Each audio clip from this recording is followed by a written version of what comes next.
Well, good afternoon, good evening, good morning, wherever you are at. You are watching the BAK Talk Bros. I am the K in BAK Talk Bros, Keas, and Aaron will be jumping on here in a second, and we might have a surprise from Gooch as we react to the Broncos and Chiefs this afternoon. So, going to give you guys a few moments to jump in here with us on this brand new year.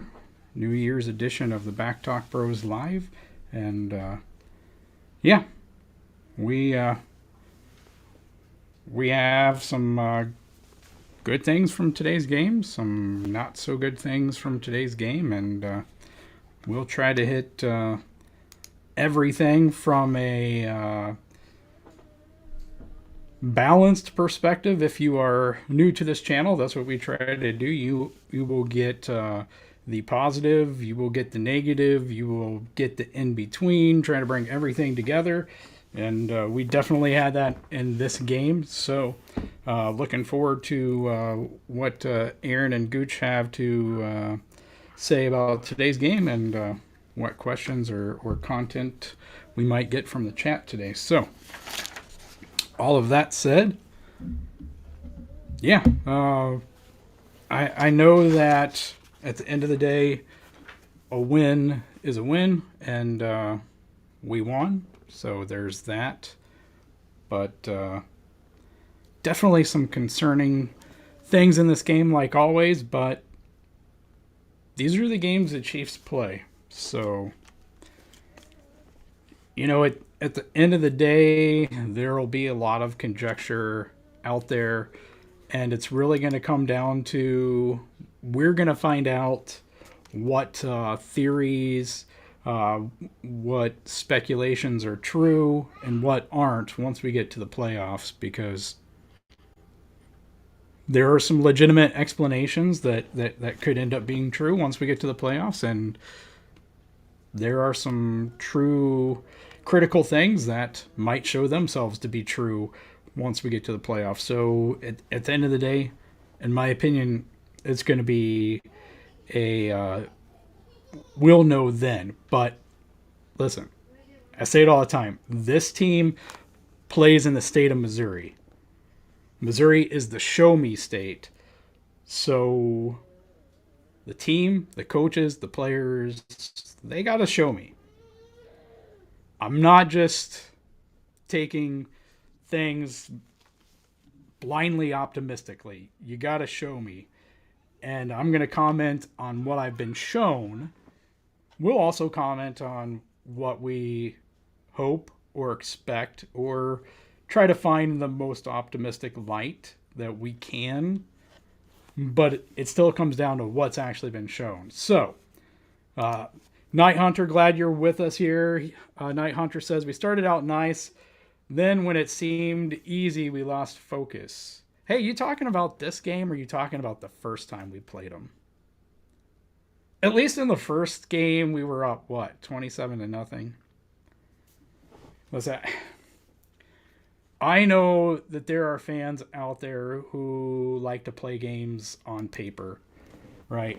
And so you play games on paper, there's Gooch, but you play games on paper and you start looking and you're like, well, the Rams put up, what was it, 51 points on Denver. So, and that was with Baker Mayfield. So a Patrick Mahomes offense should be able to do that as well. You start playing games on paper like that, and then you get let down.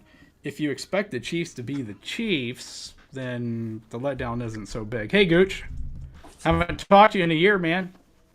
Hey, brother. Happy New Year. Good to see you. Happy New Year. Hey, Night.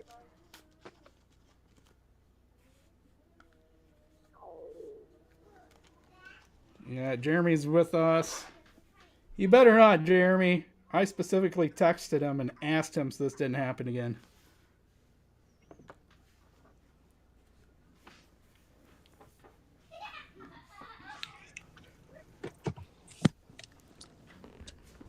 So, go ahead. Well, I was just saying, I was explaining how people might take this game, coming into this game on paper, and especially after watching the Rams last week completely embarrass the Broncos and be expecting the same. Now, here's my here's my thinking along about that. Really, the Rams put up 51 with Baker Mayfield. Yeah, that's true, but their defense, which has been the number one defense in the league all year, was basically imploding because their offense couldn't put up points. I mean, and you have to figure also too, divisional games are always harder. Even Buffalo, when they play division games against the Jets and the Patriots and Miami, they don't always blow them out. Like, they know you, they've seen you twice, and their defense is good. I don't know if you guys noticed, Mahomes didn't throw towards Surtain really all day because of how good that kid is. It's um, not because he's terrible. Because I mean, like, I think he threw Surtain's way 3 times all game, which, I mean, really says something. On top of that, they played tough. They played tight.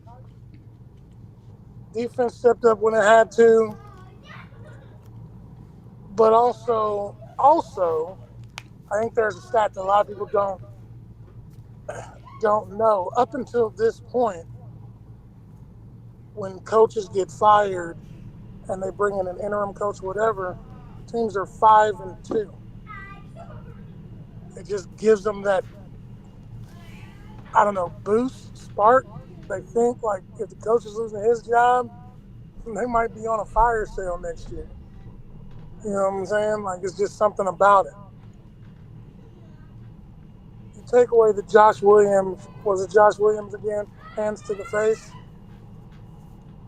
Yeah. This game ends 10 points. I'll take it. I'm okay with them winning by 3, simply because there's not going to be blowouts in the playoffs. You're going to have to learn to win tight. And that's all we've been winning, is tight, which I think actually helps them. My biggest problem is the cold spells this offense tends to get into in almost what seems like key moments of the game. All the time. Every week. Right. They don't start strong. This was the first opening drive TD they've had in 12 games. They get a little hot in the second quarter. Beginning of the third, they're stagnant again. And then it's almost like, all right, it's the end of the third and fourth quarter. I guess we better play ball. There is no on and off switch, but it's almost like they focus in more. But overall, I thought it was a solid game. I thought it was solid. Defensive line looked really good, getting pressure with just 4. We've been asking for that for the whole year. Linebackers look good. I really get irritated with that dadgum zone, though. We are not a zone team. You have man-to-man corners littered across your roster, and you're playing zone. That's the frustrating part of me, because I'm yelling at my phone because Stevie's nice enough to stream the game for me. I'm yelling at my phone, get out of effing zone.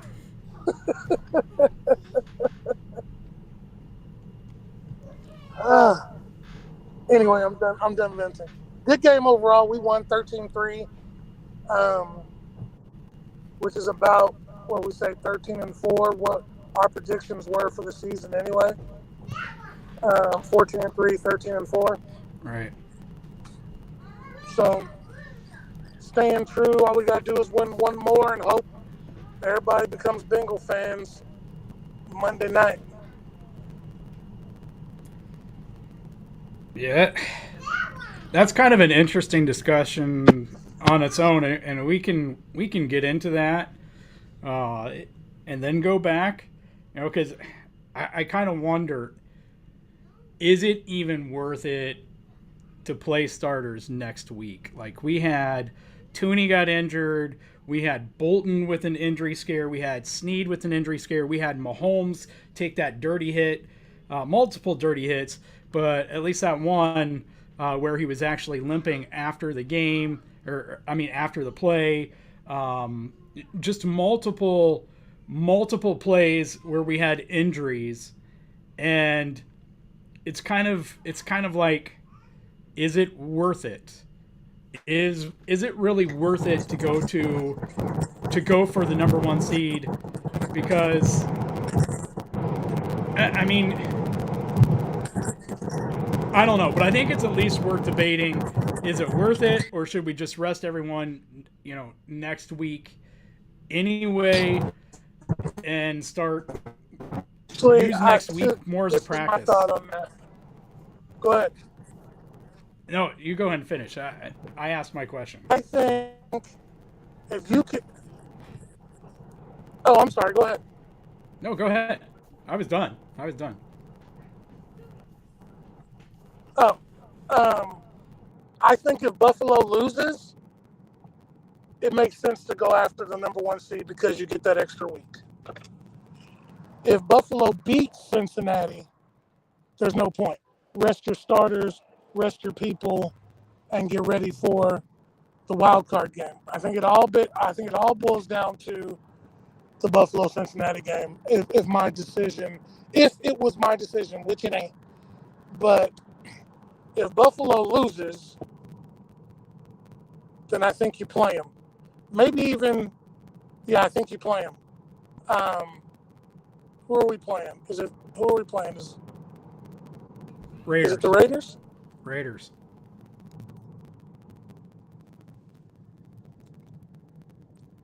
Either way, I think if Buffalo loses, we play them to get the number one seed, get that bye week.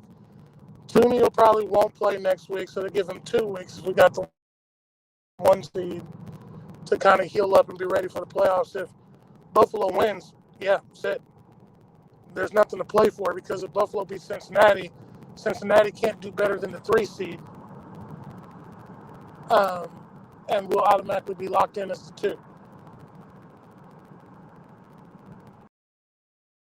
Right. I understand mathematically. Obviously, if Buffalo loses or wins, that decision becomes easy. I still think, though, if Buffalo loses, I understand mathematically you want to win that. You want to win against the Raiders because then you get the number one seed. I think it's just kind of a risk of, if Buffalo loses and the number one seed is on the line, and you start everybody, especially against the Raiders of all teams, we know how much the AFC West, I don't want to say they play dirty, but they play dirty, especially against the Chiefs, taking out a lot of years of anger and frustration now, dating back to Alex Smith.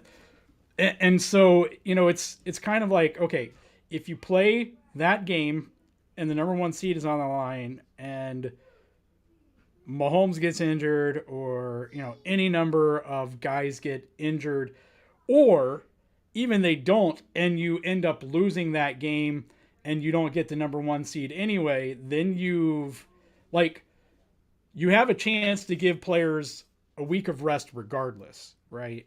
And so is having the number one seed worth that risk, especially because today was kind of a scary game with those injuries. Like, we see how teams are going to play us. And so, that's kind of my question. Is the risk worth it? And everyone might have their own answer. And another thing is I think it depends on who ends up looking like they're going to have the 7 seed or the 6 seed, right? Because all of a sudden, maybe that's more of a number 2 versus number 3 discussion, and the Chiefs probably really don't care, but I don't think we really want to play the Chargers for a third time in the same season. Part of the reason why I was gonna say that, I was waiting on you to get done. Part of the reason why you want the 1 seed is because if the Bills are the 2, Chargers are dangerous. They can be. And they have Derwin James back, and they're starting to get all their pieces back. I would love for the Chargers to beat up on the Bills, and I think Cincinnati being the 3 would have to face the Ravens, who have a pretty decent defense, just no offense. And then even if they win, have Buffalo and Cincinnati go at it again before they have to face the Chiefs. Now I'm thinking like Super Bowl, but I think I would play them. Maybe, I don't know, maybe for a half, and then if kind of let the cards fall as they may after the half. You know what I'm saying? Like, get in there, get some reps in, get some points, bring in Henny, and, let the chips fall where they may. Yeah, it's a good point, because if the NFL does what they've done historically, these teams will all be playing at the same time slot on the same day next week, right? It should be, if the Bengals beat the Bills and it comes down, right, the Chiefs and the Bills and the Bengals should all be playing at the same time on the same day, right? That's the way they've typically done it, so that no team can rest their guys or get an advantage because the other team played at a different time or day than them. Oh, yeah. Plus, they're going to get max eyes on that because they're going to promote it as, the race for the 1 seed, and all 3 teams are in it. And like you said, like, nobody's going to get an unfair advantage. If you get the 1 seed, the advantage is the bye. You know what I mean? But you're all going to play, and you'll get to see who has clearly decided they don't care if they're the 1 or not, and how they play their team. Right. So Knight says, starting to think that Dustin Colquitt was right about Tommy Townsend. Yeah, the missed PAT, like, that looked to me like Tommy was trying to actually do what Dustin, said he should be doing, and trying to rotate it in the air. So, I guess if there's a positive, at least it looks like he's working on it. The field goal, that had nothing to do with Winchester, had nothing to do with Tommy, it had nothing to do with Butker. That was on the line blocking it, because that one got tipped. The line let someone through, number 96 for the Broncos, and he got at least a finger on it. So, but yeah, special teams in general, I think, has been an issue, and you can tell me what you think, Gooch. This is what I put on Twitter. I think and I'm not saying fire Dave Tobe, but if Dave Tobe comes back next year, I think it needs to be as either assistant head coach or special teams coordinator, not both, because this special teams unit needs a full-time special teams coordinator. And maybe, they're trying to hand it off to his assistant to build that guy up, but it's not working. They need full-time,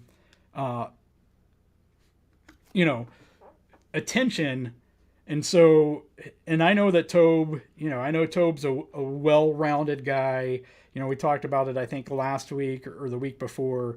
Mike DeVito, when Dustin Colquitt was on with Jeff Allen and Mike DeVito, Mike DeVito was talking about, he went to Dave Tobe about defensive line stuff back when he was with the Chiefs, because he trusted Dave Tobe, who started out as a defensive line coach, more than his defensive line coach at the time, which was Tommy Brasher, I believe.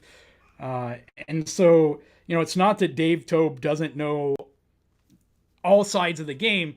It's that I think he's being stretched too thin, especially and people can say we have way too many, we have a lot of young players. Well, that's more reason why we need a dedicated special teams coach, not someone who's assistant head coach and special teams coordinator at the same time. Like, give up one title or go, and we'll promote someone else to assistant head coach and promote or bring someone else in as defensive or special teams coordinator. That's my thought. I think he's outdated and needs to go. Dubs in the house. What's going on, fellas? Happy New Year, brother. Happy New Year. Aaron, I'm going to increase Happy your New Year volume to a little bit. everybody. Maybe it's What's just that? me. So I'm going to increase your volume a little bit. I can hear you. I can hear you. It just anyway. Knight, Tom Hood, Daryl. What else do we have? The real KB. Knight And Jeremy says, Kloss. oh, excuse me. Knight says that was a bit of an iffy call. Going back here. See, which one are we talking about, Knight? Probably the OPI. Because I thought that was kind of ticky tack. I'll take it. Yeah, there were a few in this game, and you know, at the end of the day, I don't know that there was one team that got an advantage from the calls, because what was it on Sutton? That OPI was kind of silly. I thought so. The illegal hands to the face and negated the interception looked really ticky tacky to me. And that's what Knight was actually talking about. I forget who it was. Earlier before that, was it Justin Watson in the end zone? Somebody was in the end zone, and there was way more defensive contact on that play than some of the ones that were called, and that one wasn't called. And so there was a little bit of inconsistency there, but I think we got away with, you know, just as much as the Broncos did. Personally, I still thought that the Russ fumble was an incompletion.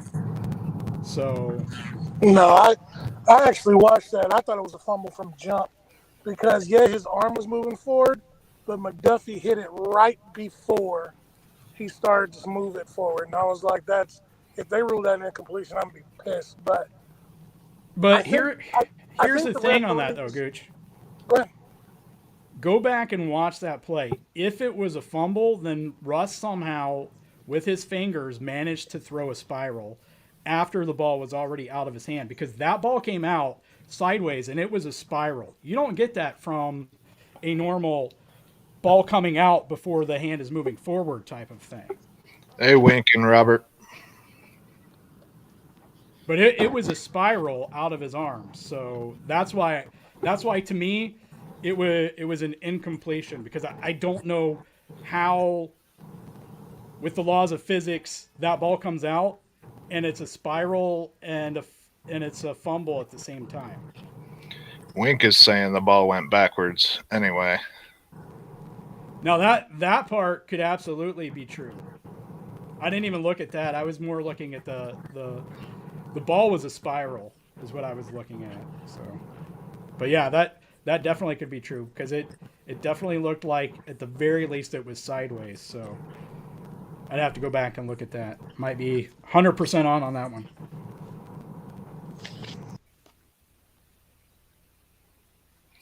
It's possible. I'm not real sure. I could have gone either way, in my opinion.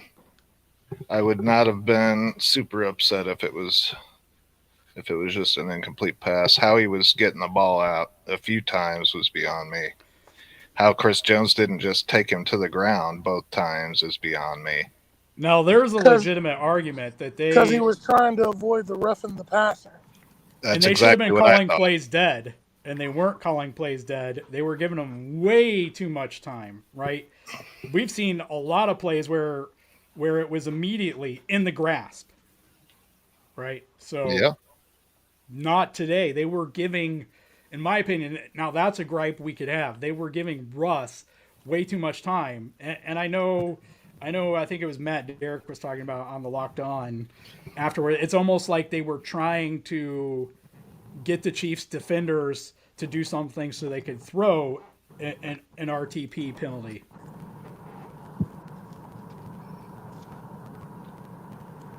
But yeah, I mean, if you're going to preach player safety, you can't let what seemed like 4 or 5 seconds ago, where Russ wasn't going anywhere, and not just call those dead. Especially given this was a quarterback who's already had a concussion this season, one that looked really nasty. So.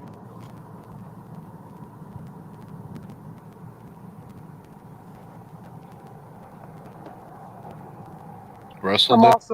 also of the mind that NFL is a business, and I think they went light on the calls with Russ to make sure they solidify some of that good Walmart money and make the game a little more competitive. You know what I'm saying? Or try to anyway. Because Mahomes Russ would be a marquee matchup if Russ is Seattle Russ. Which explains the 2 rushing touchdowns. Yeah.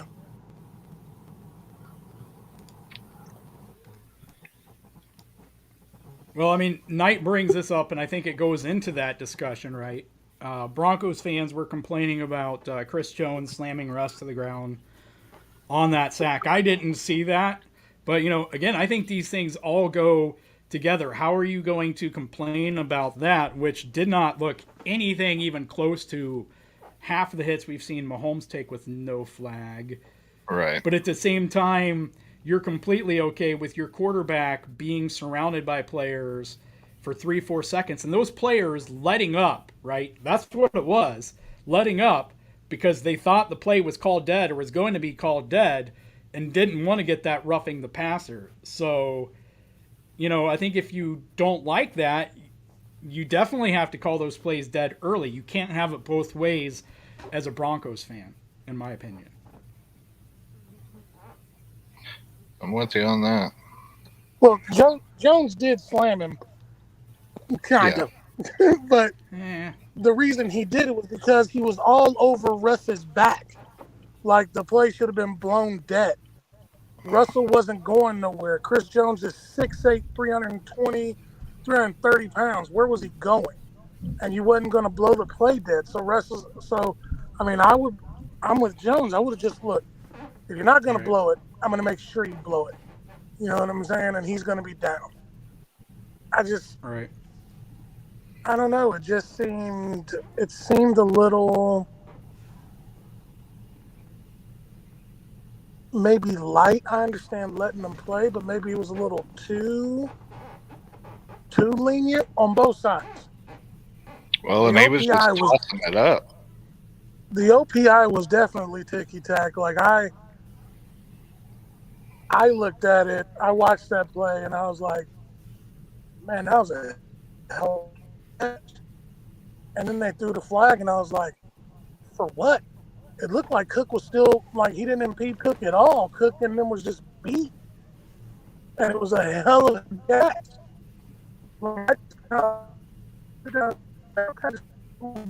I get it. Good, you're kind of cutting out. OPI, but should make you guys. I don't know what you said there, Gooch, but yeah, you're cutting out. Hello, Liz.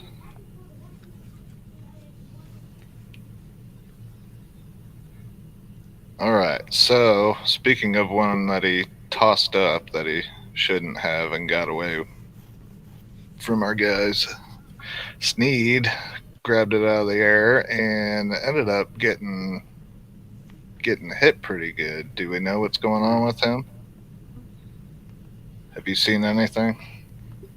Yeah, I haven't seen it, or I haven't seen anything. I went back and watched it in slow motion. I have no idea, like, even what the injury would have been on that play, unless it was I think Sutton hit him in the back of the head. That's not what I saw. It's not what I saw in slow motion. It looked like it was on the side of the shoulder, and then kind of spun him. It kind of spun him around. Okay. But yeah, I don't know. Who knows? Yeah, I didn't rewind it or watch it in slow mo or anything. I just kept going.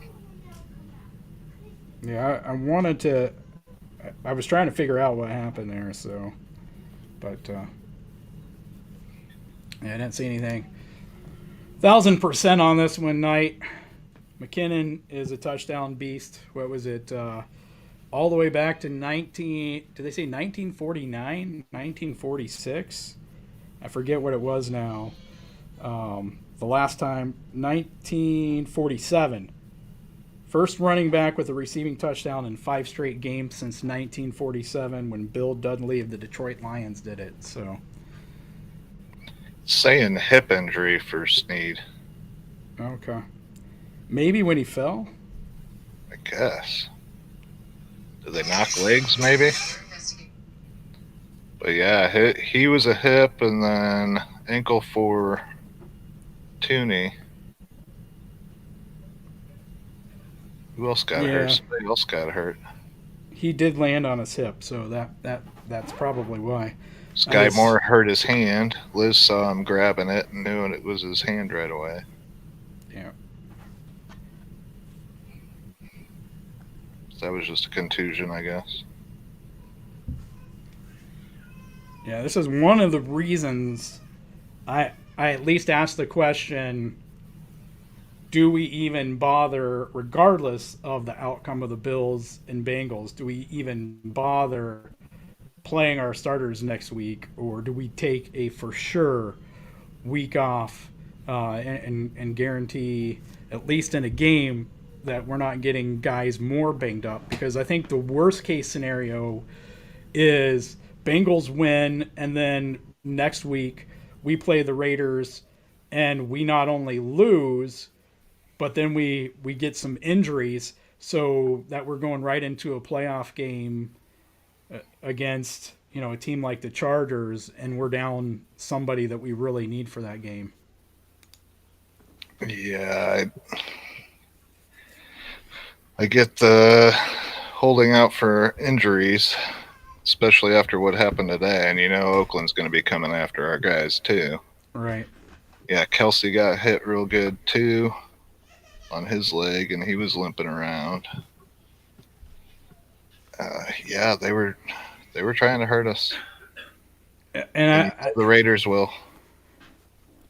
And you know, the AFC West teams are even worse, but we haven't exactly got it easy there outside of the AFC West. The last few teams, right? The Seahawks were a little dirty. The Texans were a lot. There were a lot of dirty plays in that game, surprisingly, at least surprising to me. And so we've been getting beat up. And it hasn't just been, you know, good football beat up like you might expect from like a Titans team. It's been a lot of dirty play beat up. So that's, you know, that's part of why I asked, should we at least entertain that thought? But I understand the argument. Entertain it, definitely. So definitely entertain it. But yeah, I mean, if the Bills beat the Bengals, you know, it's a much easier answer, I think. Of course. So we have to go in there and win. But what do you think about putting Henny in there? I don't think it's as winnable of a game with Henny over. I can't think of his name now. Bushell. That's it. Yeah. I would put Bushell in, and I know we had this argument, the three of us, not the two of us. The three of us had this argument in training camp when we were talking about the 53, right? And I wasn't as keen on having Henny be the backup because he's not mobile. And I think you see it a lot more this season as the season has played out, that it is really difficult for immobile quarterbacks this year, and the way teams are playing defense, to be successful. You have to be able to take off. You know, teams are playing a lot of quarters and cover six, and it's really hard to pass the ball. Especially when your tackles aren't great. And I think when you add in yeah, it might expose Brown and Wiley that much more and show how much, Mahomes has saved them a little bit. But I also think that teams are going to play even closer to the line of scrimmage if you put Chad Henne in because his arm isn't that great. And no, he doesn't have the speed to scramble and he doesn't have the arm to throw it deep. So you're not worried as much about keeping things in front of you, which means you can load the box against the run. You can dare him to run. He might win a couple of those, but I don't think the offense can move with him in those situations. Whereas if you have a younger guy who has some athleticism like Bouchel, we've kind of seen it from Brock Purdy and the 49ers so far. There's a difference between a statue like Tom Brady. I'm not calling Chad Henne a statue, but he pretty much is. And even Brady had a throw today that was like 52 yards in the air. I don't think Henne's capable of doing much. I don't even know if he's capable of doing 40, what we saw in preseason. He had an underthrow on like a 30 something one. I don't remember, but yeah. I would let Bouchel personally. I want to see what he's got anyway, especially Right. against a starting caliber team or a team playing all their starters. Right. Knight says the Raiders have played dirty since they came into the league. Al Davis, one of those hard nose smack you in the mouth type players. Yeah, I don't know what Mark wants. Apparently he likes losing. I know that much. Real KB says yes, it was scary. Tooney, then Snead went down, and that tweet about Patrick limping. Yeah, there was also the Bolton play, right, where he took a big hit and was down. Um, you already said Sky Moore. Who else? Who are we forgetting? There were enough injuries to me that it was like this is exactly what you don't want the last couple of weeks of the season. Snead, Tooney, Kelsey.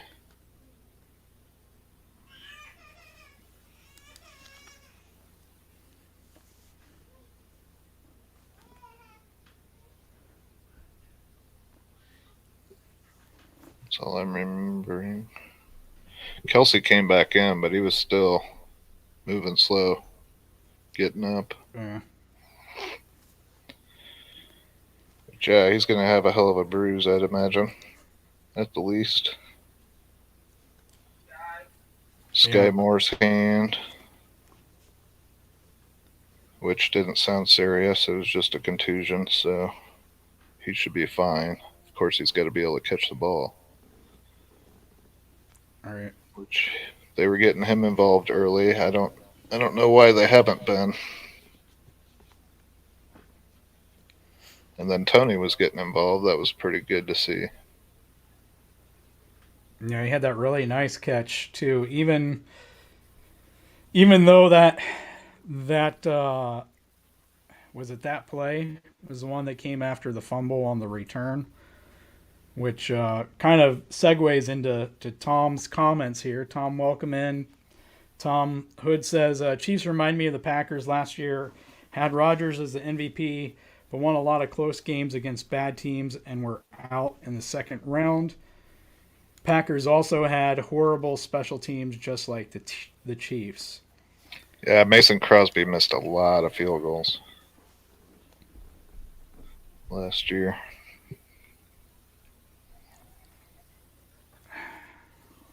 So that's definitely a parallel.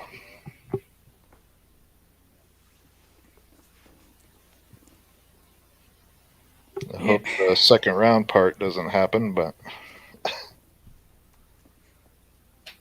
Well, at least that would mean they made it to the second round. But yeah, and they played who? The 49ers? Is that who they played that in the sounds second right. round? Yeah. I mean, 49ers, Yeah, 49ers do the 49ers thing, but yeah. Yeah, I don't know.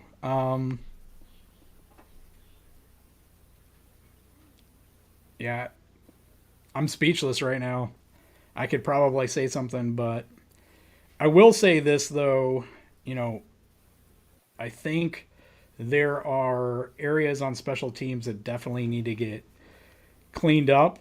I don't know if I would say the special teams is horrible though. A healthy Butker is second best kicker in the NFL. Tommy Townsend is right up there, is one of the best punters. Um, you know, it's been kind of the return game, as we've come to find out. Some of it's the holding and the PATs in general, but there's and for the most part, kick and punt coverage is good. So it's really just a few things to where I hesitate to say that the Chiefs special teams is horrible. I think that over the years, Tobe's units have set the bar so high that relative to the best special teams units we've had in here, they look horrible. But I think relative to the rest of the NFL, for the most part, they're at least average. And parts of the special teams are still, I don't want to say elite, but still at least above average. But I think the coverage has been slipping, though. Yeah, partly. I think part of that is the tackling, which is an all-around problem on this team. That's a good point.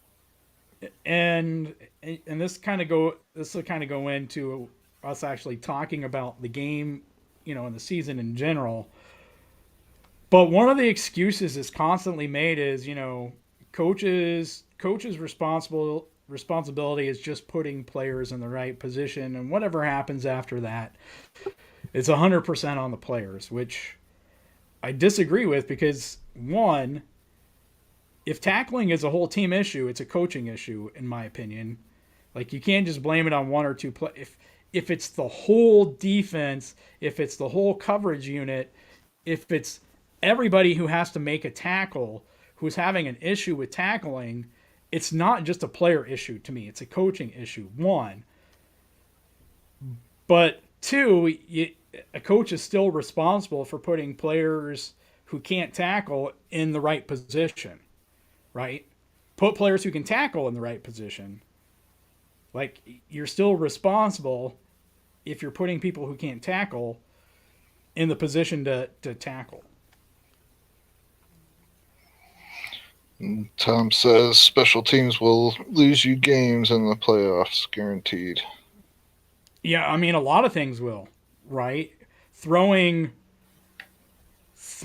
dumb interceptions in the end zone will lose you games in the playoffs. Getting a flag for illegal hands to the face that negates an interception will lose you games in the playoffs. Like, there's plenty of things out there. And, at the end of the day, going back to that play, was it ticky-tacky? Yes. Was Sutton's OPI ticky-tacky? Yes. Can they both be technically called? Yes. So don't put yourself in that situation, regardless. Like, don't put your hand on another player's helmet. Don't put your hand on a defender's, shoulder pads or whatever. Sutton didn't really need to push off there, even if it was slight, right? Just the appearance of things.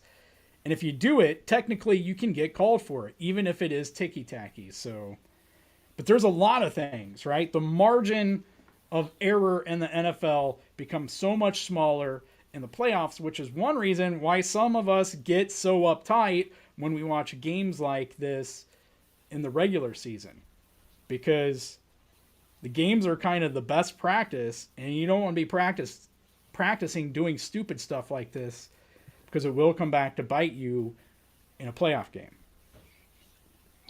And well, that illegal hands to the face. So he tossed it up again. And they're saying how good it was for him to get rid of it like that. And I'm like, Bolton intercepted it. What are you talking about? Right. If that had He been got lucky there Mahomes, was a penalty. if that had been Mahomes, they would have taken him to the woodshed over that throw. Absolutely. Of course, if it had been Mahomes, the defenders wouldn't have just been holding him up waiting for a whistle. They would have completely destroyed him. Yeah. Tried to physically annihilate him as a human being, Mortal Kombat style. So, and probably gotten away without a flag. So, but yeah, Knight agrees. Special teams been down this year, noticeably so. Yeah, very much so. The youth excuse will be out there, and I'm not saying it's not a relevant one, but I'll say this: if you're going to use the youth excuse, you're also making the argument for why Dave Tobe should not be the assistant head coach and special teams coordinator, because they need someone full time. And I'll say this about going back to the Packers special teams.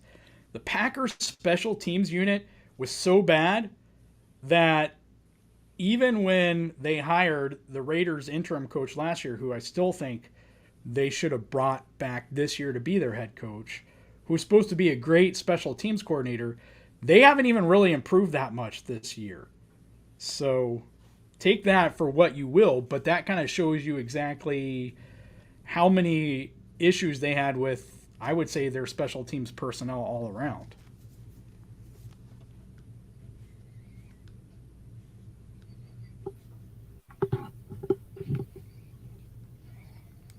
Knight agrees with that. One job or the other. Special teams coach needs to be dedicated 100% to special teams. Right. I mean, the thing, and part of it was we gave him the assistant head coach job in part because we were afraid other teams were looking to steal him away to be their head coach. I don't know any team right now that would even consider Dave Tobe to be their head coach, even if special teams was like perfect right now. Right? How many guys out there? John Harbaugh is probably what? The most successful special teams coordinator turned head coach. I don't think that's where teams are looking. They want a quarterback guru, or they want a defensive mastermind. I don't think they really care that much about, oh, this guy has the number one special teams unit in the NFL. Let's hire him to be our head coach. No. They want a quarterback guru, or they want an innovative defensive mind, in my opinion. I don't think anyone would care to hire someone's special teams coach to be their head coach, which might be why the Raiders just completely dismissed Rich and moved on.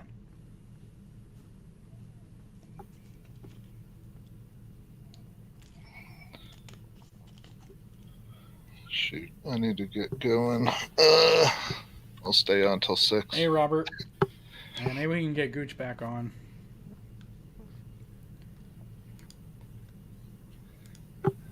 Is there even any light? There's enough.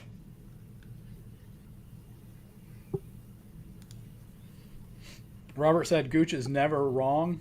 Yeah, he never thinks he's wrong. That's all of us, though.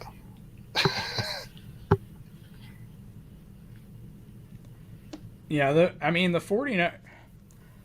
I haven't watched any of this game yet, so it'll be interesting to see, for me, to see how was it Stinnett that's starting? Be interesting to see how he's doing, but the 49 or the Raiders, it's not like these teams are necessarily bad, right? Like the Chargers have gotten themselves back in the playoffs. A good chunk of it was, between outside of some of the Staley's miscues as a head coach and decisions, a lot of it was injuries, right? I think the Broncos have something like 22 players on IR. Jeez. Russ has been what he's been, and Hackett's been, he was what he was. But they still had to do that, deal with that. Hackett still had to deal with a bunch of injuries, a lot of offensive line, running backs, wide receivers.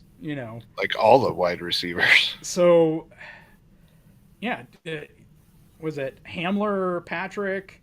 Was Sutton gone for a while?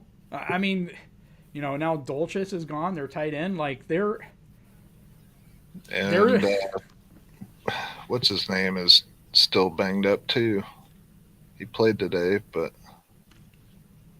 the guy that caught 3 touchdowns on us last time, Judy, Yeah. he's banged up too. They were talking about him not playing. So yeah, I mean, and you think the Raiders are doing it this week? They're going to do it next week too, and like I said, like they're going to be out for blood. They're out to hurt your players because there's a lot of anger there. There's a lot of frustration there, and yeah, that's why I'm really kind of concerned about even playing because of the injuries. But I get the arguments all the way around on that one. Well, Aaron, I know you're not feeling well and you got to go uh, as well. So you want to briefly go ahead and talk about all your stuff from the game here? Okay, well, I was seeing Thornhill flash quite a bit. He had a pretty good game. There was that touchdown that was given up, but he had another priority before that and then tried to get over and just couldn't get there. But he was hitting hard today. I liked seeing his effort. He was definitely up there on the defense. Clark was doing his run a couple yards and try and spin, get grabbed, and then not go anywhere. He ended up going after Russell on one of them, but yeah, we need to see better effort from him. We need to go after an end in the draft. He needs to be replaced. He doesn't need to be on the team anymore. I know we'll see him start flashing again in the playoffs here and there, but he just tries to spin every time. Nothing's going to be effective if you do it every freaking play. That's all there is to it. Yeah, Taub needs to just go. I don't think he needs less responsibility. I think he just needs to go. I don't know who you put in his place. I definitely don't have anybody in mind for that, but Or would you be okay with him staying as assistant head coach and them just dropping off the special teams and either promoting the current assistant special teams coordinator or bringing someone else in, or you completely against him remaining on the team in any capacity? yeah, any capacity. I don't. He needs to take a year off and figure things out or something, like these other coaches have done. I want to say he's like 64. He's kind of up there. A lot of coaches are, though, aren't they? All three of They're our main 70s. coaches. He's 60. Sorry about that. He's 60. I don't know. I think he just needs to reflect on everything. He's lost it. And yeah, coverage is starting to slip too. So I'm not sure what's going on. People need to keep themselves under control also when they're flying down, but so it's not all him on that. So they still have to execute. But he should be coaching that up. Let me think. What else was there? Yeah, I couldn't believe how good they were talking about Russell Wilson when he was throwing passes out in the air, not even looking where they're going. Can't see where they're going.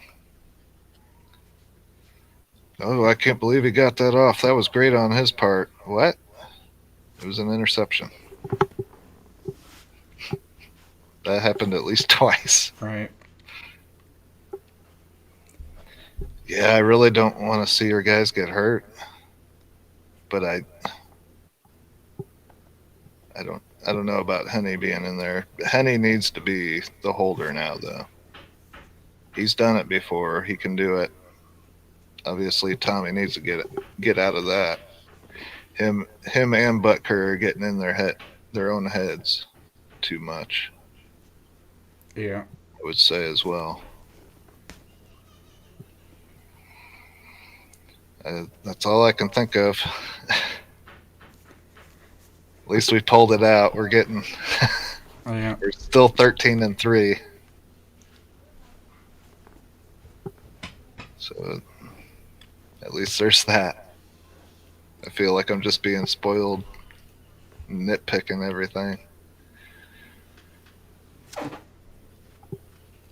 That's the fine line of being a fan, but or at least for some of us, but yeah. Well, have a good one, everybody. Have fun, Steve. Yeah, you too, Aaron. Get to feeling better, and hopefully Liz will stop trying to get you sick on purpose there. And right.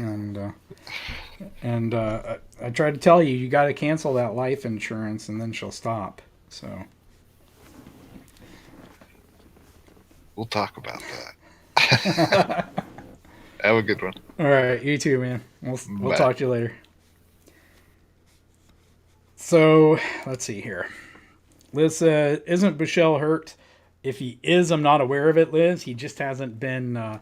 He's been on the 53 and he's been inactive, along with a few other players like Garen Christian, Darius Kennard, and let's see. There's a few of these guys. Joshua Kando. So I think especially with Buechele, Kando, and Kennard, you have three players that if they thought they could have them on a practice squad and another team wouldn't poach them, they would be on the practice squad.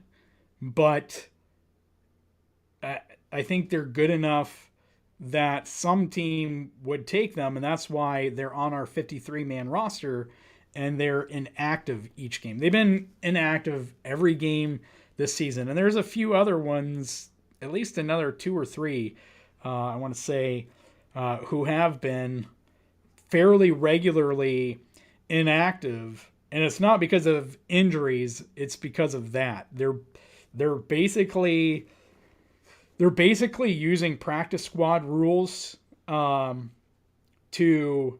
have they're basically redshirting these guys, taking full advantage of practice squad rules.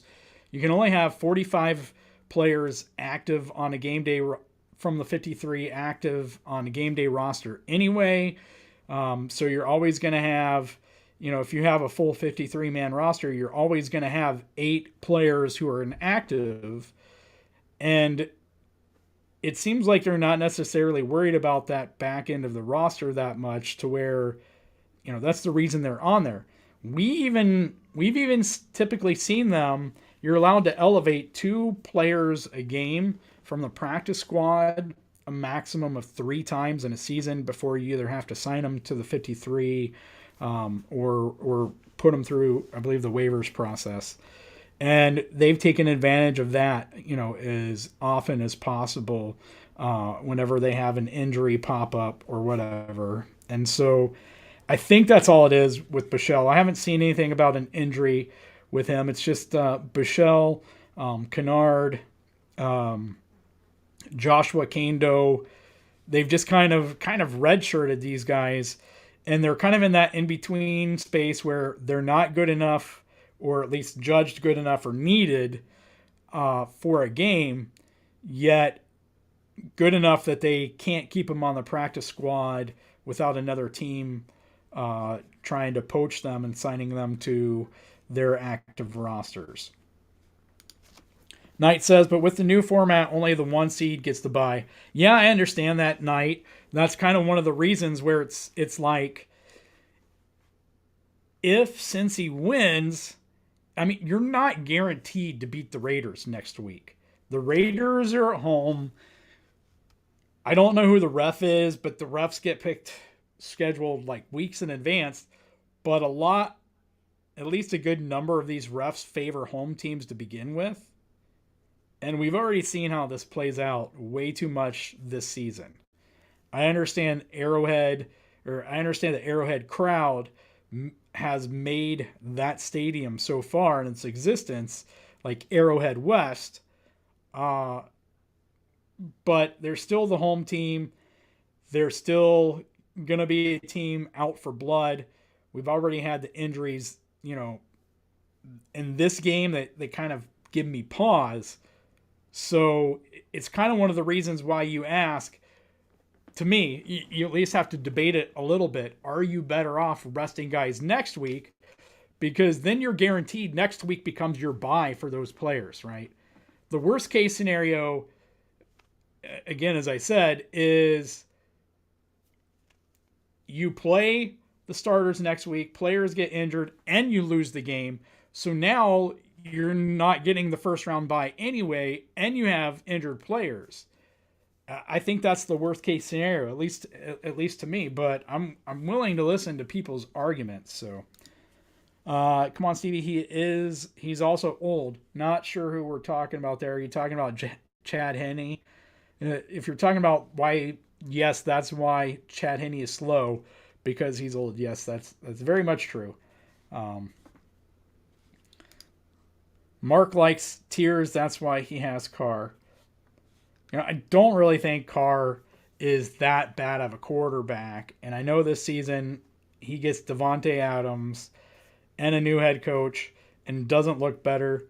To me, I still think that's partially on Josh McDaniels, but, we'll see. I haven't got to watch any of this game that's going on so far, so I don't even know what Stennett looks like in this offense. But he's at least had 15 games to sit and learn it, while Carr's trying to learn it on the job. And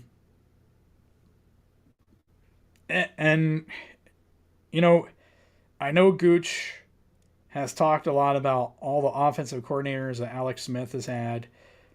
Derek Carr has had his share of offensive coordinators as well. So, yeah. Knight probably didn't even hear me say that, because it looks like his wife wants him to have help with dinner, so he's been gone now. Knight, if you catch this on replay, hope you had a great one. Enjoy that time with your wife.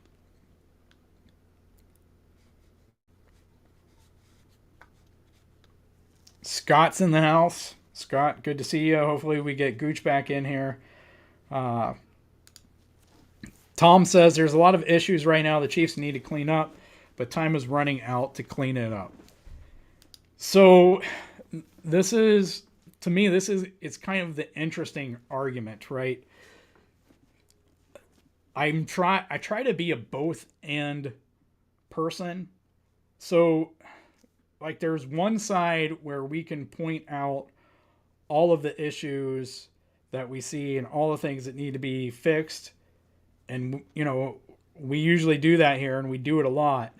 The run game was non-existent. I think at one point, sometime after half, I want to say, it was like 19% run, which is terrible. And the only thing I could think of was that they were actually intentionally calling this game to try to get Pat that 522 yards that he needed to break Drew Brees' record, and the one that Kurt Warner predicted he would actually do today.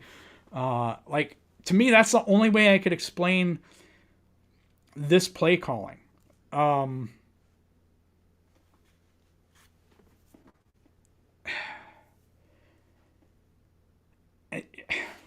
I don't know. It's frustrating, and there's a lot I want to say.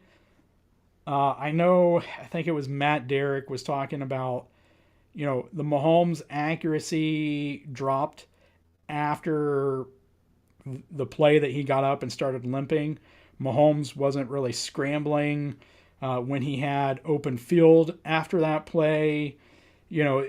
Maybe those things explain some. It doesn't really explain the lack of commitment to the run game. There's some frustrating things there. Defensively, if you wanted to make the case that the Chiefs want to win these games, but they're not 100% committed to selling out to win those games, I could buy that. Again, I think we'll see in the playoffs, right? We kind of get some of this conjecture every season. Andy's holding back. Andy's holding back. We get to the playoffs. We don't necessarily see that Andy was holding back. And so, it's kind of a question of how much is conjecture and how much is truth. Because, from a logical standpoint, if you told me, Spags is looking at this game and he's using it as a real game kind of practice to continue to learn which of his young defenders are capable of doing what and are capable of handling this role or that role and moving players around and trying to figure all that out for the playoffs, I would say, okay, that makes some logical sense. If he kind of went vanilla in this game in some sense, to save stuff for the playoffs, logically thinking through, it would make some sense to do that. But we don't really know if the answer to these questions is actually yes or not. We won't know the answer to these questions until we get to the playoffs. And so, that's kind of a thing where I think it's kind of a both end. And going back to what I said at the beginning, it's a show me thing. So we can only comment on what we've seen. We can speculate on the why. We can speculate on what we might see in the playoffs. But if we're going to lock into those excuses or explanations, then we really don't have anything to talk about, after a game. Because every game then just becomes, well, no reason to even think about this until the playoffs, because we don't know if it'll be an issue in the playoffs. So 17 games, let's just ignore everything and we'll see what happens in the playoffs type of thing. So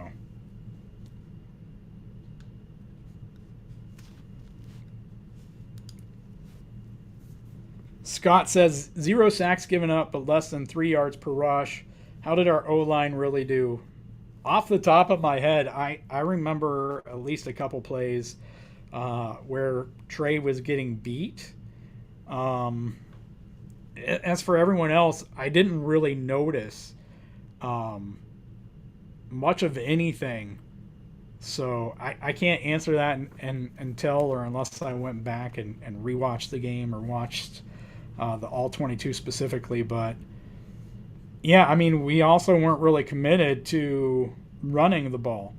The times we did, it didn't look pretty. Like, people were getting off their blocks way too easy. And that was without, trying to remember, DJ Moore? Is that his name? I think that was the guy who wasn't in.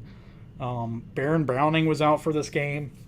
Linebacker and kind of their speed rusher. So I don't know how much testing you could really do on that. So Robert says Bill Cowher, former Chiefs special teams coach. Right, and I'm not saying that special teams coach can't be head coaches, right? Again, John Harbaugh has been a fantastic head coach, and he's a guy who is a special teams coach.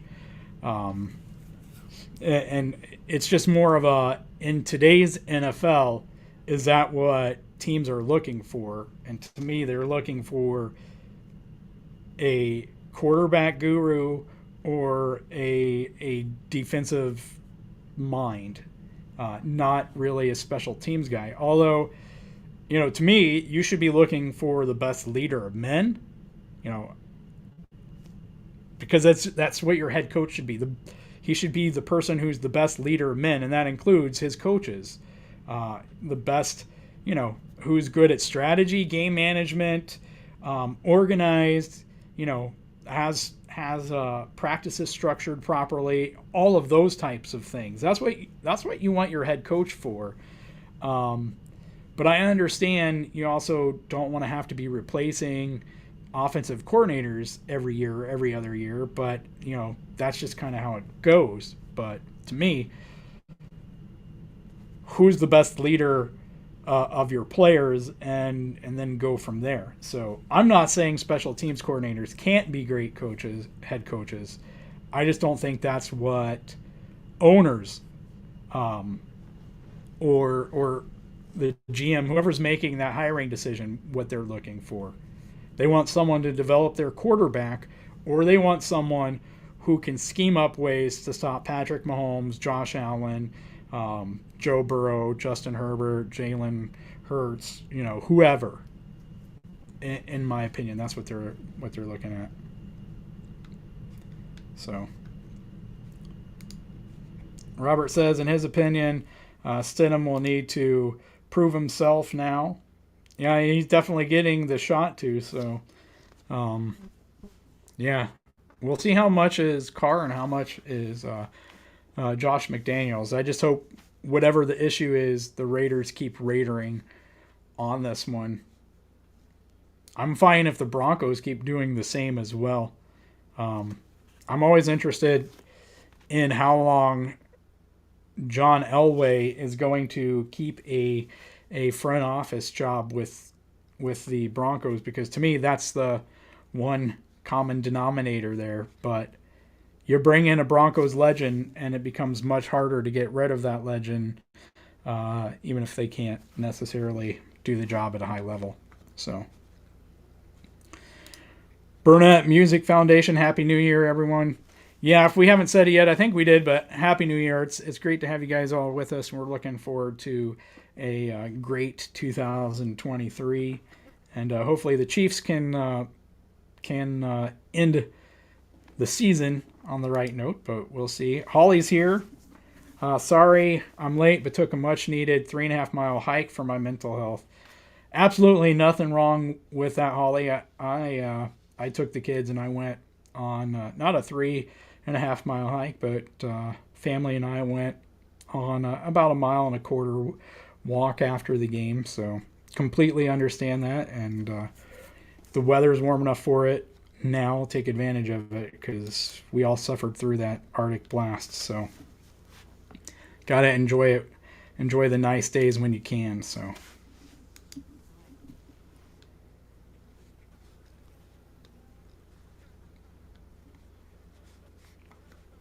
Well, let's see. What's our timestamp on this, Robert? A few minutes ago. Yeah, I normally will have a game on in the background for this one, but I was busy. Like I said, we went on a walk, so I was busy getting stuff set up, and so kind of rushed into this. But yeah, no idea what's going on there. But yeah, I mean, 49ers are a team that's been banged up as well. So, but they're fully capable of being a team. If it ends up being 49ers and Eagles in the NFC Championship, that game will be a lot of fun to watch. So I'd be rooting, I guess. I don't know. Maybe we shouldn't be rooting for it. I think those are probably the two best teams if you want to throw the Cowboys in there as well.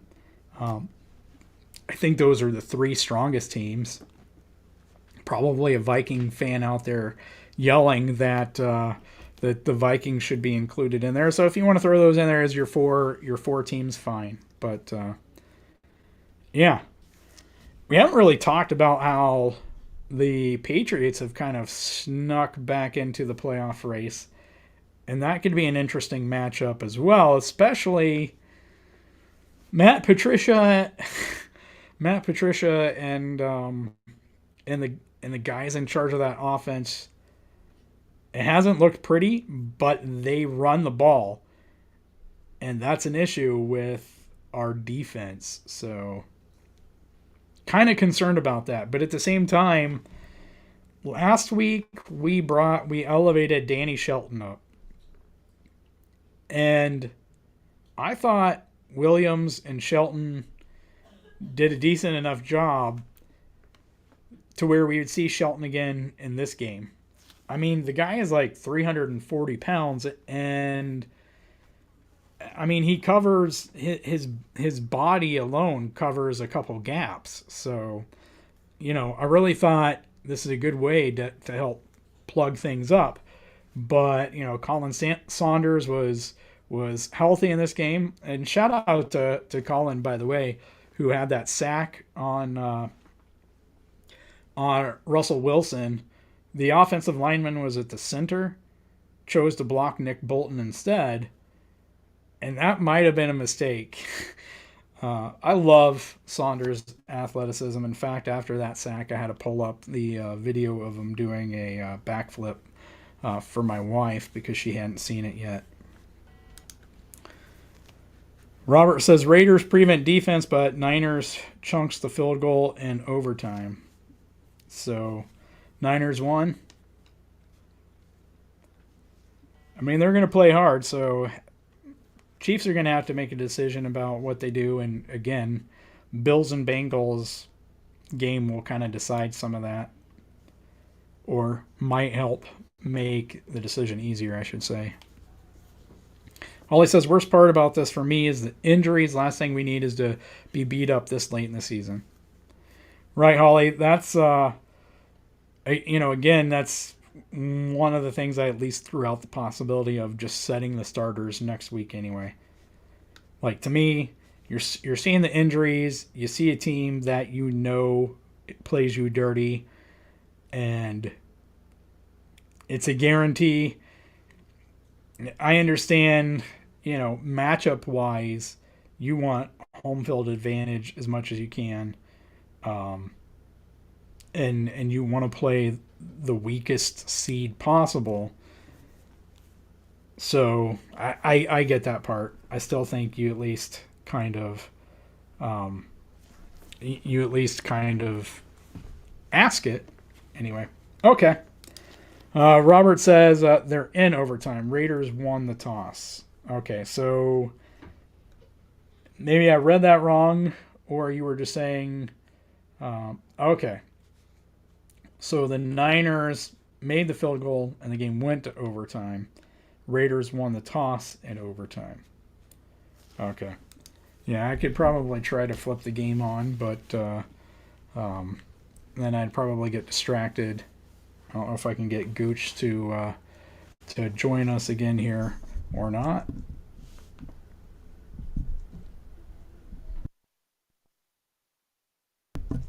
It's a Sunday, so man is working. Man works really hard.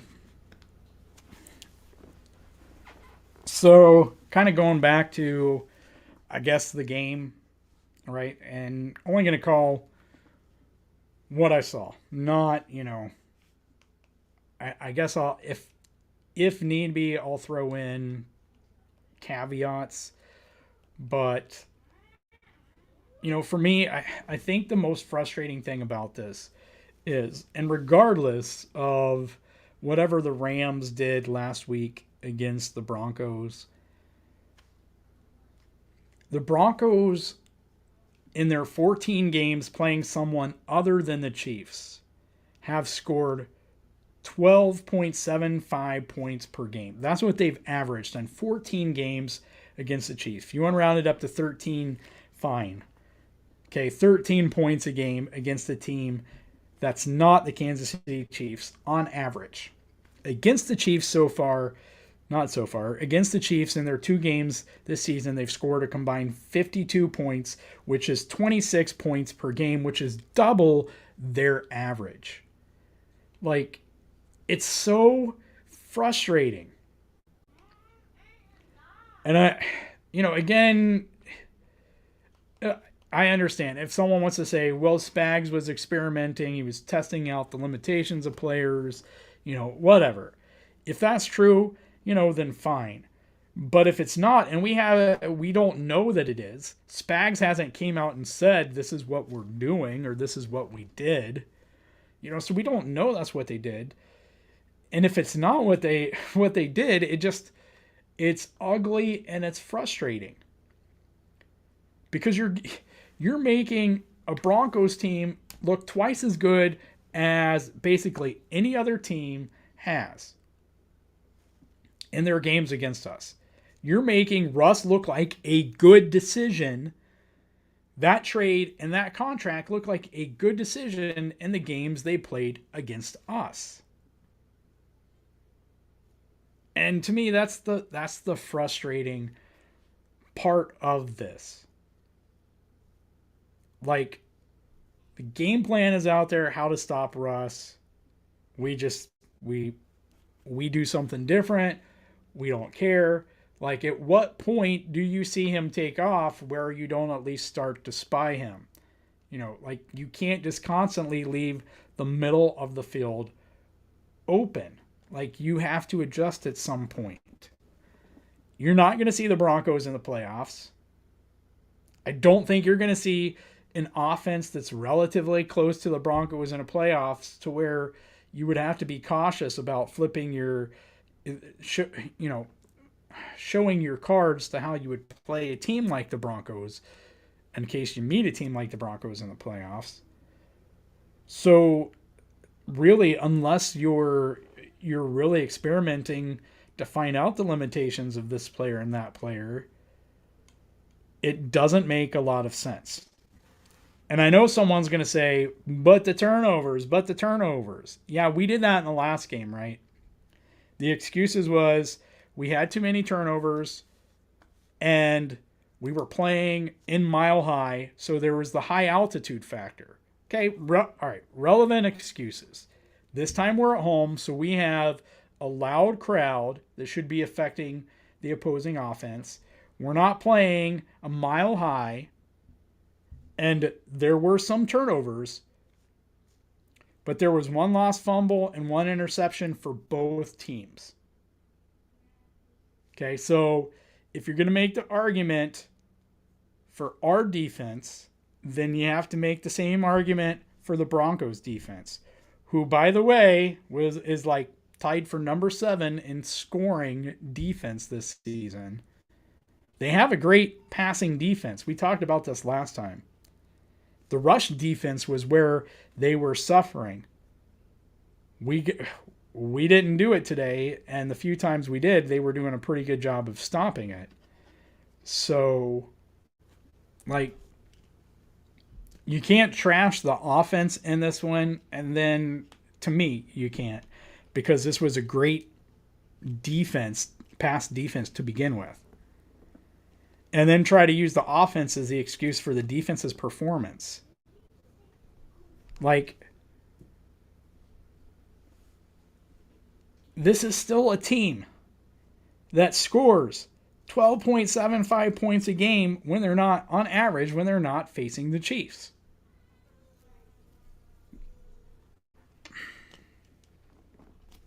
It's frustrating.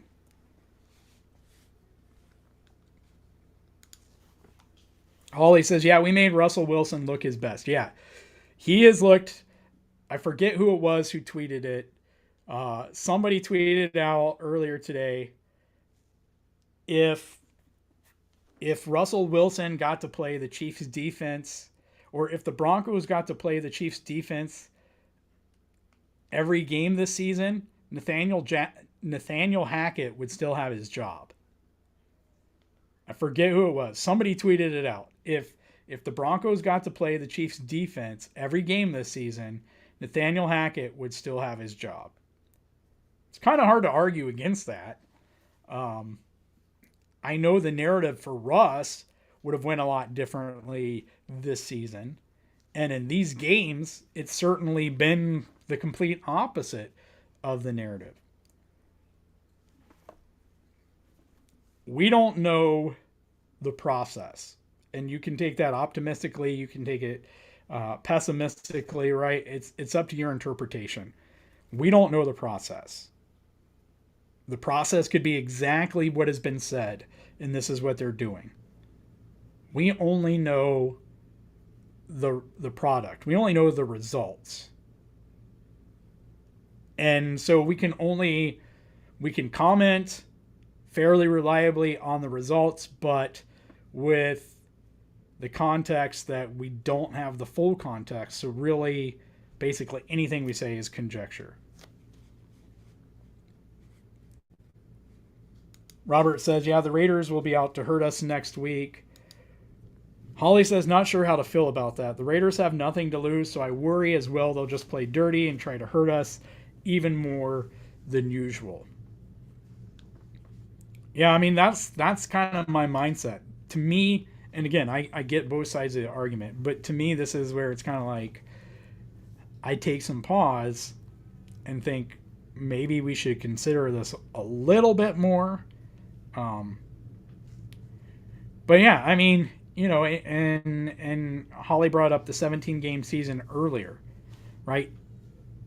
If somehow the Bengals win, and if somehow we still rested starters next week, and if somehow we still won and ended up with the 1 seed and the starters got 2 weeks off, would that really be that bad of a thing? Like physically, mentally? I'm pretty sure we did this a couple of years ago, right? Where we had the 1 seed locked up, and this was a 16-game season. Had the 1 seed locked up, rested our starters the last week of the season, and they had 2 weeks off. Maybe that was the game we came out against the Texans. I don't remember. Probably was, because I think the narrative was this is why you don't rest your starters and take 2 weeks off. But we won the game. I think mentally and physically with the grind, I don't think it would be a problem. Not that I necessarily think that if we rested starters, we'd beat the Raiders. I'm not saying that. I'm not saying they're that bad of a team. But just saying, I still think there's some debate there to be made. But if the Bills beat the Bengals, it's a much easier decision, I think. Holly says she'd be okay with setting our starters next week, even with the number 1 seed in question, if it helps avoid further injuries. Yeah, I get everybody's argument for it. Injuries can happen in practice. They can happen at any time. But anything can happen, so. Positives in the game, for me, don't have a whole lot of them that stick out. At least, even if we had interceptions get negated, at least we had some. Snead had a great run on his. Whether it was intentional by Spags or not, I'll say this every week, because the mistakes are a learning experience. It's on the coaches and the players to make sure that they become a learning experience, but at least the potential is there for them to be a huge learning experience. So get the mistakes out of the way. It's a regular season game. Would we like to have the number 1 seed? Yeah. Do we 100% need it? No. I'd rather get the mistakes out of the way during a regular season game. And I know we all agree on that. And I also know that the people who are critical of the mistakes, agree with that and understand that as well. The issue with them is, will the mistakes still be there in the playoffs? And there's not a confidence necessarily that the mistakes will disappear in the playoffs. So, understand that argument. That's their concern. Because we don't know, right? We're all just kind of throwing out what we think or hope will happen. So that is what it is. Their special teams was an issue, a lot to work through there. At the end of the day, though, listen, the missed field goal, what I saw, perfect snap, perfect placement by Tommy, perfect kick by Butker. And it just partially gets blocked. The defender gets inside of Wiley, whoever's fault it is with the blocking there, gets enough of it and just blocks it. But, the positive is there in that everything up to that point, including the kick, from snap to kick, what I saw looked perfect. So I'm going to throw that in there as a positive. And I think it is. I think it's an important positive because after the botched PAT, you can start to get inside your head, right? People were talking about a few weeks ago when everyone thought everything was Butker's fault. People were talking about him having the yips, right? Like mentally having the yips when it came to kicking the ball. So to me, that field goal is important because we're not seeing that. We didn't see a snapper or holder or kicker who got flustered, right? That wasn't why it wasn't a make. It was a blocking issue. So I'm going to count that as a positive. Of course, it comes with the negative of it's yet another issue, another example of sloppy teams play that our blocking wasn't right on that field goal. And it seems like there's something with special teams every week. And we already had Tony with the fumble on his return. Last week, I think it was the opening kickoff, Pacheco nearly had a return for a touchdown and watching the all-22, but Blake Bell, fresh off off of IR, just doesn't get a good block on his guy, and Pacheco cuts to the other side and basically runs right into a defender there, where it looked like if Bell maintains his block, Pacheco has a pretty good chance of having a return touchdown there. And so it seems like every week there's some issue with special teams, whatever it is, which I understand is why Aaron's ready to move on from Tobe. Personally, I don't think it's necessarily a Tobe needs to completely go issue. There are some things he's stubborn about, like the return game. He doesn't have Tyreek back there. He doesn't have Dante Hall. He doesn't have Devin Hester back there. So we've really gotten hurt with returns. His aggressiveness and stubbornness in that aggressiveness. But at the same time, there's still a good amount of good special teams play.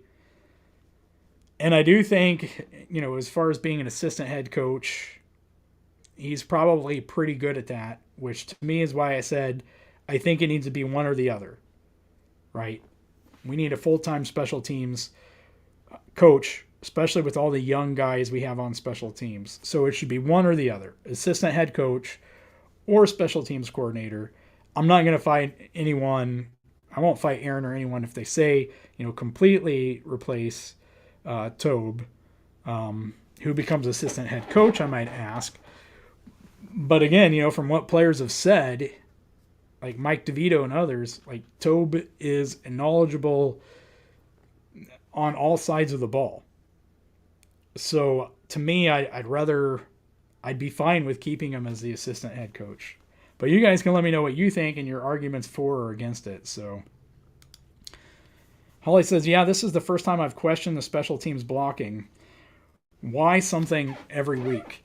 And, I guess, again, if you want to look at it from a positive perspective, if it's something that the Broncos did specifically, to scheme this one up, then, it's on film for us to learn and practice from. So, this is me being positive with that.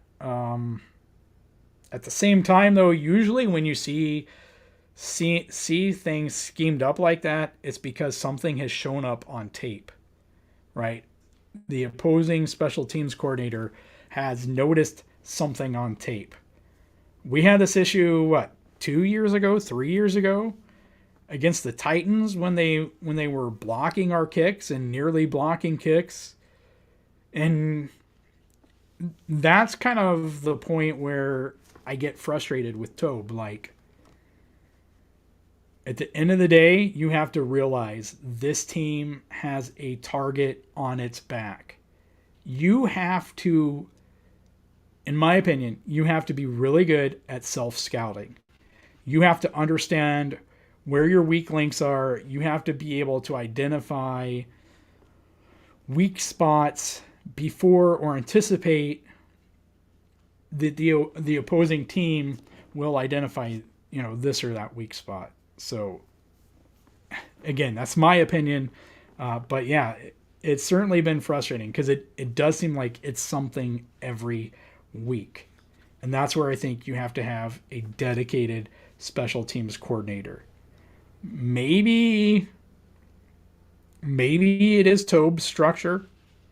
I've questioned the overall emphasis on fundamentals by our coaches on offense, defense, and special teams, because there's a lot of fundamental mistakes that players make. I could be wrong on that, but, in my opinion, when you're constantly seeing fundamentals break down, to me it suggests that fundamentals aren't being emphasized enough. Maybe the issue is our special teams assistant isn't good enough. Maybe that's part of the issue with a lot, with our offense and defense as well.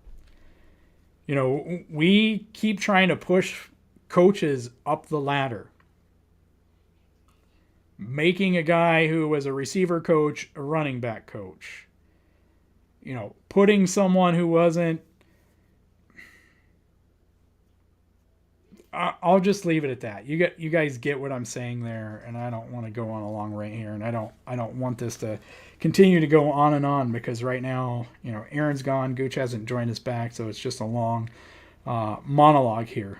But anyway, Holly says, I don't think we've had a blocked field goal or punt this year thus far, but there have been several hits on Townsend after the punt, so may still be an issue.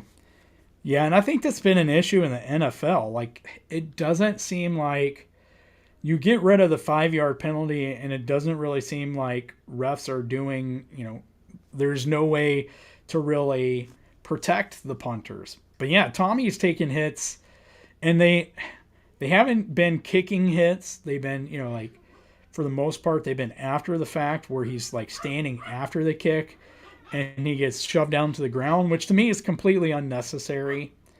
But they're not calling it, and it's not just, Tommy. I've seen it on punts in numerous, other games throughout the season. So Holly says, okay, you're tapping into my special teams nerdiness now. A lot of people don't pay attention to them. Not the most glamorous positions, but so much about the entire operation can influence the game. Yeah, and that goes back to what Tom was saying, right? There are different things in life where you don't notice certain people or positions until something messes up, right? That's when you start to notice. But yeah, in the playoffs, these issues have to get cleaned up. And that's part of the reason for the frustration. People don't care about your process in the playoffs. They only care about the product, because the product has got to be there in the playoffs. The margin of error is that much smaller. So, that's why it becomes a huge thing. That's why holding becomes a huge thing. That's why if your kicker is kicking and he's still not 100%, it becomes a huge thing. Why all of these things, they're heightened. Leaving the middle of the field open for a quarterback to scramble. And we did that in both games now. Russ has looked his best, not just throwing the ball, but running the ball this season. He was against us both times. He wasn't doing this against other teams that I've seen. I watched as much as I could stomach after the Chiefs' first matchup. And I didn't see Russ running in other games since then. Like, these two games are the only two games I've seen him running. So, and again, you guys can take away from that whatever you want. But yeah, that's kind of my thing. So, but yeah, Holly's seen it too, as far as no penalties called on punters and kickers being hit. Yeah, and I don't know what the answer is there. Like, is it that the refs, they don't want to call a 15-yard penalty there? I mean, is it a situation where the refs shouldn't be calling it, and then the league just like fines someone, in a way to kind of suggest, hey, we don't want to impact a game by throwing a flag here, but you did do this, so we at least want to fine you to get you to stop doing this. I don't know what the answer is, but yeah, I agree that it's happened a lot. I don't know that I have a lot more in this game. I'm not freaking out about Joshua Williams. I'm not freaking out about Jalen Watson. I'm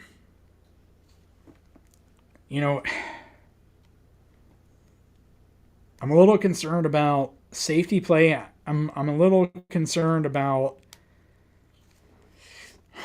just the over the middle stuff. And I realize our original game plan to beat the Broncos was Ross isn't doing anything over the middle, and he hadn't been doing anything over the middle. So maybe Spags was fine with that in this game because he was more concerned with the outside stuff. But at the end of the day, you got to figure it out for when you play the Bengals or the Bills or even the Chargers, because they'll take the middle of the field stuff. Burrow and Allen are going to take off running. And so what better time to be practicing this stuff? Now, maybe again that comes into, well, we don't want to put on film what our game plan is for that. Okay, fine. There's a possibility that's true. We don't know. We'll find out in the playoffs. All we can comment on is what we see, and what we've seen hasn't been pretty. It hasn't been pretty, game to game. And listen, it's hard to know what is the opponent's and what growth we might be seeing as actual growth when you look at the product. Without breaking down each individual player, watching their film instead of looking at their stats, you're not going to see the growth. You're not going to see if there is growth. And some of that's on us, as fans. But it is what it is. So, at the end of the day, yes, a win is a win. We got to win. We're 13-3, as Gooch said. When we did our predictions before the season started, we thought 13-4, 14-3. So we've at least locked that up. The most, I don't want to say pessimistic. Pessimistic, kind of realistic, was between 10 and 12 games. The most optimistic was more than 14, right? 15, 16 games. You win 16 games. We weren't expecting to ever go 17-0 because you figure if you win 16 games, you have the number 1 seed locked up and you're resting your starters. So we're at 13-3. The worst we can be is 13-4, which was right there with where we had the season going. So, we can be happy with that, especially with all the young guys, with all the frustrations, all of this stuff. We're still 13-3 at the end of the day. I think there's been a lot of questionable coaching decisions made in games. There's been a lot of tackling. There's been a lot of issues, but at the end of the day, we're still 13-3. There's the whole negative turnover margin thing. We're still 13-3. And that's me being as optimistic as possible, because the reality is it's going to be a lot. Let's see what happens in the playoffs. It's as simple as that. Let's see what the team looks like in the playoffs. If they look the same as what we've been seeing, then the arguments all season have been fair all along. If we get to the playoffs and they look like a completely different team, then some of the conjecture, that painted us most optimistically will look to be correct. But we're 2 games away from the playoffs, so we'll talk about it more then. So all we really care about now is, no matter if it's starters or backups playing next week, is staying healthy. That's it.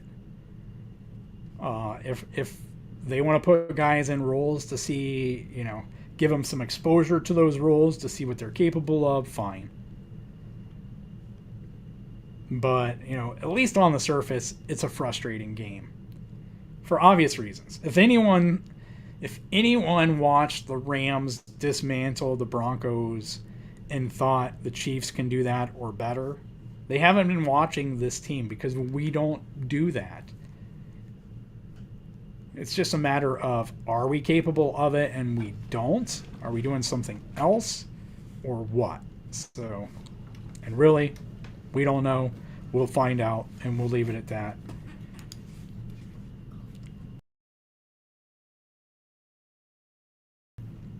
Eric says Kadarius Toney needs more snaps to be showing. Or he keeps showing what he can do in MVS. Snaps need to be cut down.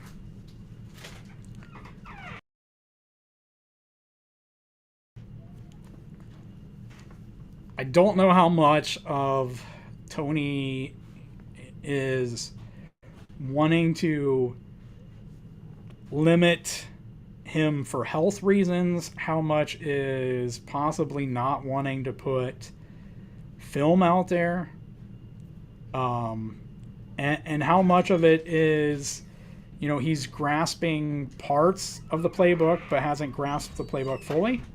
I'm not sure.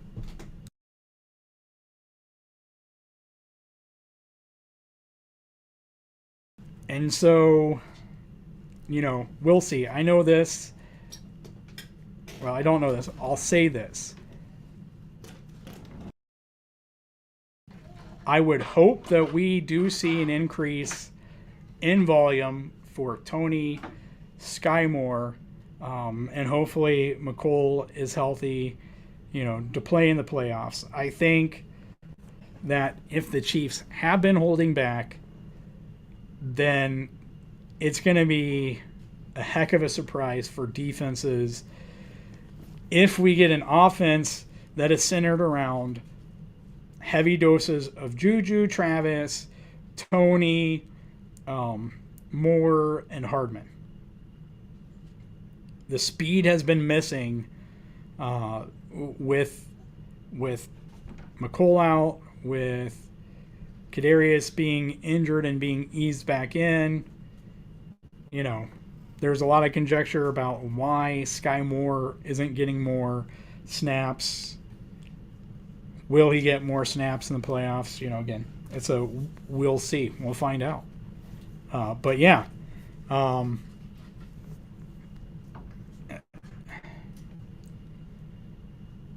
MVS and Watson are kind of two guys that end up in the doghouse.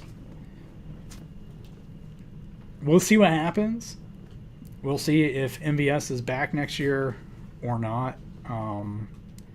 I think they like the height and speed combination. I think Pat and MVS just need to work more. I think it was it MVS that he was throwing to on the one play where he floated the ball and he was a few yards overthrew MVS on the play. They got to work on those things. They get that down, and that potential there is really nice, the height and the speed. But yeah, there's kind of flashes of MVS kind of being like the wide receiver version of Demetrius Harris.